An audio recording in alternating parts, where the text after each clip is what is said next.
Assalamualaikum warahmatullahi wabarakatuh. Bismillahirrahmanirrahim. Allahumma shalli ala sayyidina Muhammad wa ala ali sayyidina Muhammad.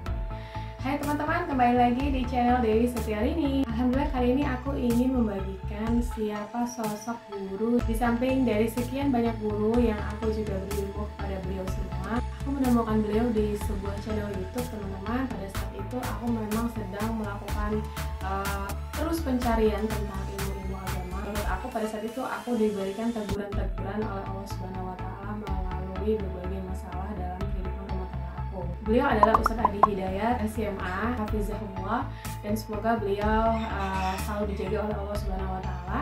Dan pada saat itu teman-teman, ada satu kajian yang benar-benar menyentuh, dan beliau mengatakan bahwa ketika Allah menginginkan seorang manusia menjadi baik, maka yang diberikan itu sebenarnya bukan dunia, teman-teman, tapi yang diberikan adalah kebutuhan akhiratnya.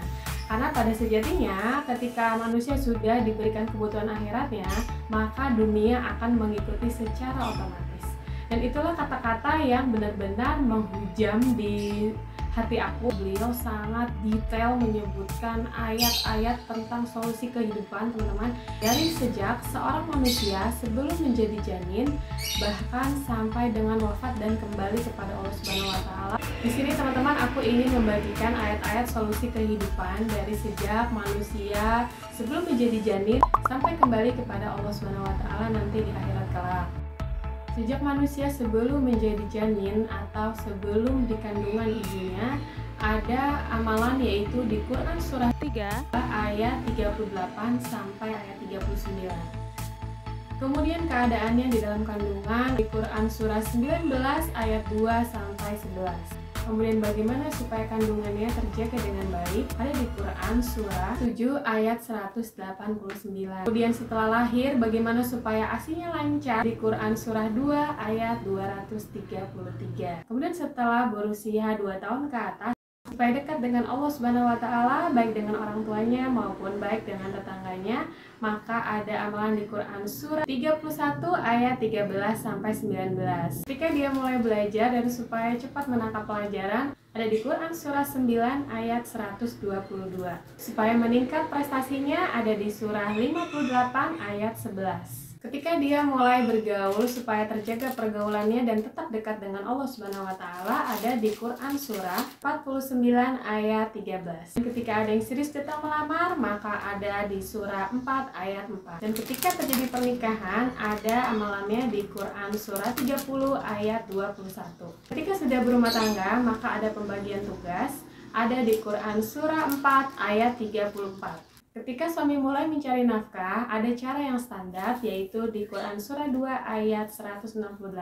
Kemudian ada cara lagi yang lebih mudah untuk mendapatkan rizki dari suami tadi yang sedang mencari nafkah, ada di Quran surah 2 ayat 172. Kemudian ada lagi cara akselerasi, yaitu sebelum dia pergi pun rizkinya sudah datang, yaitu ada di surah 7 ayat 96.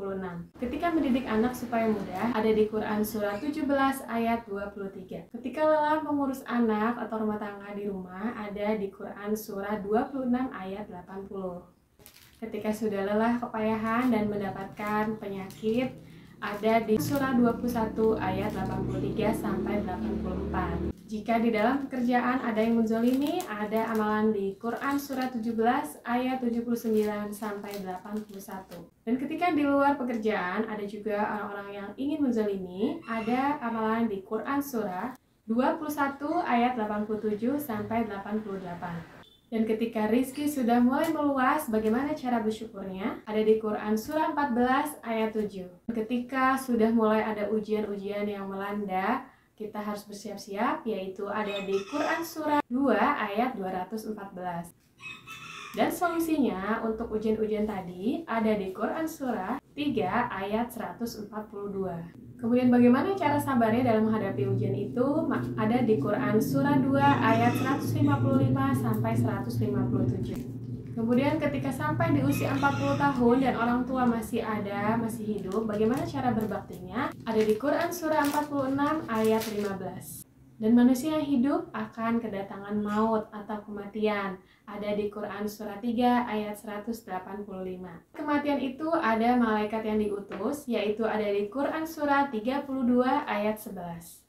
Ketika manusia ingin diambil nyawa dengan tenang atau dengan secara baik-baik, ada di Quran surah 89 ayat 27 sampai dengan 30. Dan ini yang harus dihindari, diambil nyawa dengan cara menegangkan, yaitu di Quran surah 8 ayat 50. Jika kita ingin tenang di dalam kubur, jika kita ingin suasana yang menyenangkan di dalam kubur, ada amalan di Quran surah 3 ayat 169 sampai 172. Di dalam kubur yang sangat menegangkan, yaitu di Quran surah 40 ayat 46 sampai 47. Masuk surga tanpa hisab, ada amalan di Quran surah 2 ayat 25. Masuk neraka tanpa hisab, na'udzubillah, ada di Quran surah 18 ayat 100 sampai dengan 101. Ada surga yang paling tinggi bersama dengan Rasulullah SAW di Quran surah 3 ayat 31, atau di Quran surah 59 ayat 7, atau di surah 33 ayat 21. Jika ingin suatu hari kita melihat Allah tanpa hijab, yaitu surga di mana Allah yang langsung akan memberikannya, Quran surah 75 ayat 22 sampai 23. Amalannya ada di Quran surah 51 ayat 15 sampai 23. Ada surga seluas langit dan bumi, ada di Quran surah 3 ayat 133 sampai 134. Itulah teman-teman ayat-ayat solusi kehidupan yang membuat aku terus semangat untuk berhijrah mendekat kepada Allah Subhanahu wa taala. Untuk teman-teman yang sedang menempuh jalur langit atau berhijrah, semangat terus berhijrah, jangan pernah menyerah. Dan untuk teman-teman yang belum subscribe, jangan lupa subscribe, komen, like, dan share-nya. Sampai jumpa di video aku berikutnya. Wassalamualaikum warahmatullahi wabarakatuh. Dadah.